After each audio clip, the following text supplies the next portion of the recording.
नमस्कार साथियों, स्वागत है आपका हमारे YouTube चैनल में। आप छत्तीसगढ़ की किस जगह से हमारे समाचार सुन रहे हैं, कृपया कमेंट बॉक्स में लिखकर हमें जरूर बताएं। साथ ही हमारे चैनल को सब्सक्राइब करना ना भूलें। रायपुर से प्रस्तुत हैं छत्तीसगढ़ के प्रादेशिक समाचारों के साथ मैं रजनी शुक्ला। पहले मुख्य समाचार। प्रधानमंत्री नरेंद्र मोदी ने कल महाराष्ट्र के वाशिम से पीएम किसान योजना की 18वीं किस्त जारी की। धमतरी में कल से शुरू हुआ जल जगार महोत्सव। अंतर्राष्ट्रीय जल सम्मेलन में भाग ले रहे हैं देश विदेश के विशेषज्ञ। राजधानी रायपुर में आयोजित की जा रही सशस्त्र सैन्य प्रदर्शनी, मुख्यमंत्री ने कल किया शुभारंभ। और अबूझमाड़ में हुई मुठभेड़ में मारे गए 31 में से 15 माओवादियों की शिनाख्त की गई। इन पर 1 करोड़ रुपए से अधिक का इनाम घोषित था। अब समाचार विस्तार से। प्रधानमंत्री नरेंद्र मोदी ने कल महाराष्ट्र के वाशिम से लगभग 23,300 करोड़ रुपए की कई विकास परियोजनाओं का शुभारंभ किया। श्री मोदी ने पीएम किसान योजना की 18वीं किस्त भी जारी की। इस अवसर पर उन्होंने कहा कि देश भर में 9 करोड़ 4 लाख से अधिक किसानों को 20,000 करोड़ रुपए से अधिक की राशि का प्रत्यक्ष वित्तीय लाभ मिला है। प्रधानमंत्री विष्णुदेव साय राजधानी रायपुर के साइंस कॉलेज मैदान से प्रधानमंत्री किसान सम्मान निधि के कार्यक्रम में वर्चुअली शामिल हुए। इस मौके पर श्री साय ने प्रदेश के करीब 25 लाख किसानों के खातों में 566 करोड़ 77 लाख रुपए से अधिक की राशि अंतरित होने पर प्रधानमंत्री का आभार व्यक्त किया। धमतरी में कल से 2 दिवसीय जल जगार महोत्सव शुरू हो गया है। यह महोत्सव पंडित रविशंकर शुक्ल जलाशय गंगरेल बांध परिसर में आयोजित किया जा रहा है। सम्मेलन में यूनिसेफ, जापान, श्रीलंका के अलावा देश के अनेक जल और पर्यावरणविद भाग ले रहे हैं। इस महोत्सव के तहत कल अंतर्राष्ट्रीय जल सम्मेलन में देश विदेश के नीति निर्माता, पर्यावरणविद, विशेषज्ञ और राष्ट्रीय अंतर्राष्ट्रीय संस्थाओं के प्रतिनिधियों ने जल संचय और जल संरक्षण पर संवाद किया। उन्होंने जल संचय और जल संरक्षण के महत्व को रेखांकित करते हुए अपने अपने क्षेत्रों के सफल कार्यों की कहानी साझा की। इस दौरान जल संरक्षण के प्रभावी उपायों पर गहनता से विचार विमर्श करने के साथ ही धरातल पर उतारने की कार्ययोजना भी तय की गई। सम्मेलन को प्रसिद्ध पर्यावरणविद पद्मश्री पोपट लाल पवार, श्याम सुंदर पालीवाल और उमाशंकर पांडेय, अर्थशास्त्री और शहरी विकास विशेषज्ञ प्रोफेसर अमिताभ कुंडू, केंद्रीय कृषि तथा किसान कल्याण मंत्रालय की अपर सचिव डॉक्टर मनिंदर कौर द्विवेदी और केंद्रीय जल शक्ति मंत्रालय की अपर सचिव अर्चना वर्मा ने संबोधित किया। जल जगार महोत्सव के तहत पंडित रविशंकर जलाशय में वाटर स्पोर्ट्स में आयोजित किए जा रहे हैं। टूरिस्ट गाइड माधव सिंह ने वाटर बैलेंसिंग स्पोर्ट में भाग लेकर जल ओलंपिक की शुरुआत की। इस अवसर पर kayaking, swimming, banana ride, freestyle swimming, flag rain, throw row और रिवर क्रॉसिंग जैसी प्रतियोगिताएं हो रही हैं। जल जगार महोत्सव में एक प्रदर्शनी भी लगाई गई है। इसमें खादी, ग्रामोद्योग सहित अन्य विभागों के स्टॉल लगाए गए हैं। जल जगार महोत्सव के तहत कल आयोजित कार्निवाल में विभिन्न स्कूल के बच्चों ने फैंसी ड्रेस प्रतियोगिता में भाग लिया। इस दौरान बच्चों ने अपनी प्रस्तुति से पर्यावरण और जल संरक्षण जैसे संदेश दिए। राजधानी रायपुर में कल से सशस्त्र सैन्य प्रदर्शनी शुरू हो गई है।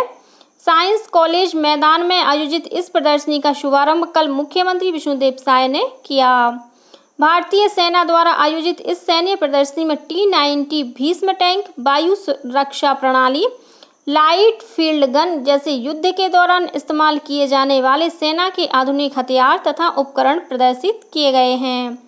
प्रदर्शनी के दौरान सैनिकों द्वारा para jumping, khukri dance, daredevil, motorcycle riding और घुड़सवारी का भी प्रदर्शन किया जा रहा है। इस प्रदर्शनी का उद्देश्य लोगों को भारतीय सेना की क्षमता और उसके कौशल से परिचित कराना है। समारोह को संबोधित करते हुए प्रधानमंत्री श्री साय ने कहा कि भारतीय सेना अपनी अद्वितीय दक्षता और अनुशासन के लिए विश्व भर में प्रसिद्ध है। जब जब देश पर संकट आया, हमारी सेना ने दुश्मनों को मुंहतोड़ जवाब देकर देश की रक्षा की है।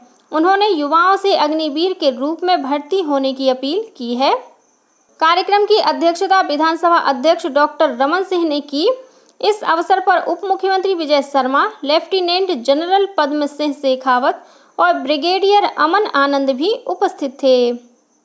गौरतलब है कि पूर्व निर्धारित कार्यक्रम के अनुसार यह सैन्य प्रदर्शनी 5 और 6 अक्टूबर को आयोजित होनी थी, लेकिन मुख्यमंत्री ने इस प्रदर्शनी को एक दिन और आगे बढ़ाने की घोषणा की।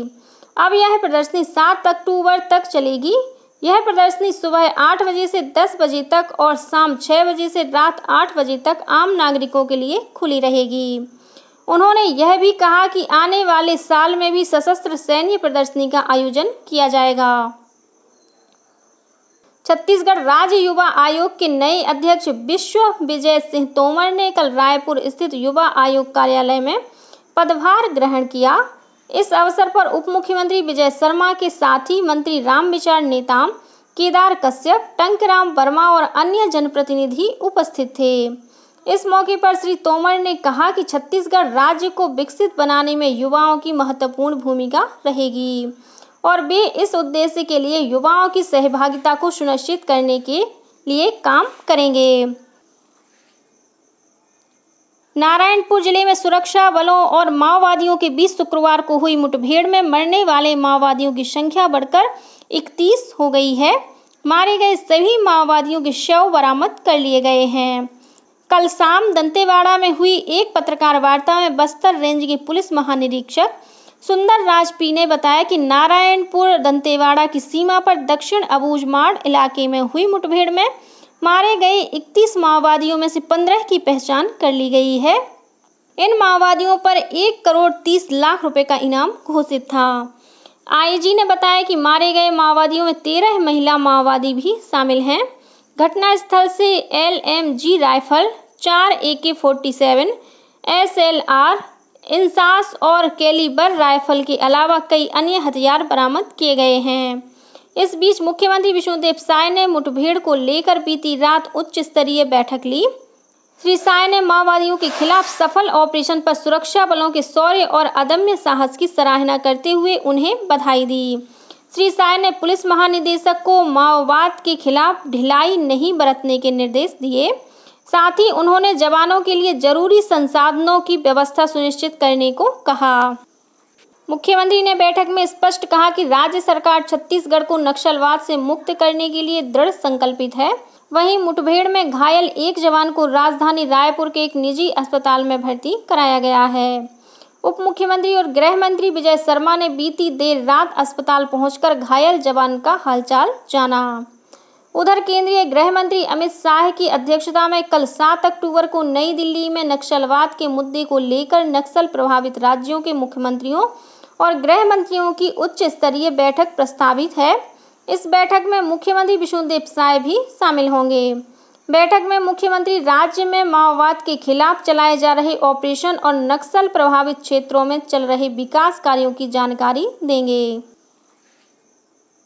शक्ति जिले की मालखरौदा पुलिस ने फर्जी भारतीय स्टेट बैंक संचालित करने और नौकरी लगाने के नाम पर ठगी करने वाले मुख्य आरोपी को गिरफ्तार किया है। पुलिस ने बताया कि आरोपी अनिल भास्कर सारंगढ़ बिलाईगढ़ जिले के ग्राम दुमहानी का रहने वाला है। उसके पास से 1 कार और 3 मोबाइल जब्त किया गया है। वहीं बैंक खाते में रखे 83,000 रुपए को सीज कर दिया गया है। 75 दिनों तक चलने वाले विश्व प्रसिद्ध बस्तर दशहरा के तहत कल फूल रथ की पहली परिक्रमा हुई। जगदलपुर में फूलों से सुसज्जित विशालकाय रथ में मां दंतेश्वरी देवी के छत्र को पूजा अर्चना के बाद जगन्नाथ मंदिर ले जाया गया। इसके बाद पुलिस दल द्वारा हर्ष फायर कर माई जी को सलाम दी गई और फिर फूल रथ की परिक्रमा शुरू हुई। फूल रथ की परिक्रमा अगले 5 दिनों तक यानी नवरात्रि की सप्तमी तिथि तक चलेगी। बस्तर दशहरे के तहत शुक्रवार को जोगी बिठाई की रस्म अदा की गई थी। केंद्रीय राज्य मंत्री तोखन साहू ने कल गौरेला पेंड्रा मरवाही जिले में चल रही भाजपा के सदस्यता अभियान की समीक्षा की। इस मौके पर श्री साहू ने पार्टी कार्यकर्ताओं को सदस्यता अभियान में तेजी लाने और लक्ष्य प्राप्त करने के लिए प्रेरित किया। वहीं केंद्रीय राज्य मंत्री तोखन साहू मुंगेली जिला मुख्यालय में राष्ट्रीय स्वयंसेवक संघ RSS द्वारा आयोजित पथ संचलन कार्यक्रम में शामिल हुए। खाद्य विभाग ने सारंगढ़ बिलाईगढ़ जिले में कस्टम मिलिंग के लिए दिए गए चावल को जमा नहीं करने वाले 3 राइस मिल संचालकों के यहां छापामार कार्रवाई की। इस दौरान 27,575 क्विंटल धान जब्त किया गया। वहीं एक राइस मिल से 225 क्विंटल चावल भी जब्त किया गया है। और अब पेश है मौसम का हाल। प्रदेश में आगामी 24 घंटों के दौरान 1-2 स्थानों पर हल्की से मध्यम वर्षा होने की संभावना है। वर्षा का मुख्य क्षेत्र बस्तर संभाग रहेगा। मौसम विभाग से मिली जानकारी के अनुसार पश्चिम मध्य बंगाल की खाड़ी और आंध्र प्रदेश तट से दूर ऊपरी हवा में एक चक्रीय चक्रवात बना हुआ है। इसके असर से आज प्रदेश के कुछ स्थानों पर बदली बारिश की संभावना है। आज स्वामी आत्मानंद की जयंती है। स्वामी आत्मानंद का समाज सुधारक और शिक्षाविद के रूप में छत्तीसगढ़ में महत्वपूर्ण योगदान है।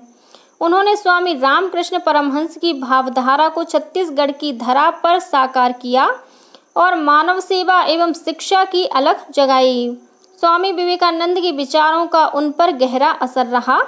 उन्होंने मठ और आश्रम स्थापित करने के लिए एकत्र की गई राशि को अकाल पीड़ितों की सेवा और राहत कार्य के लिए खर्च कर दी। आदिवासियों के सम्मान एवं उनकी उपज का वाजिब मूल्य दिलाने के लिए अबूझमाड़ प्रकल्प की स्थापना की। वनवासियों की दशा और दिशा सुधारने के लिए नारायणपुर में वनवासी सेवा केंद्र प्रारंभ किया। मुख्यमंत्री विष्णुदेव साय ने नवरात्रि के पावन अवसर पर कल विधि विधान के साथ पूजा अर्चना कर नवा रायपुर में नवनिर्मित नए मुख्यमंत्री निवास में गृह प्रवेश किया। मुख्यमंत्री ने अपनी धर्मपत्नी श्रीमती कौशल्या देवी साय के साथ मंत्रोच्चार और शंख ध्वनि के बीच पूजा अर्चना की। इसी के साथ छत्तीसगढ़ के समाचारों का ये बुलेटिन समाप्त हुआ। नमस्कार।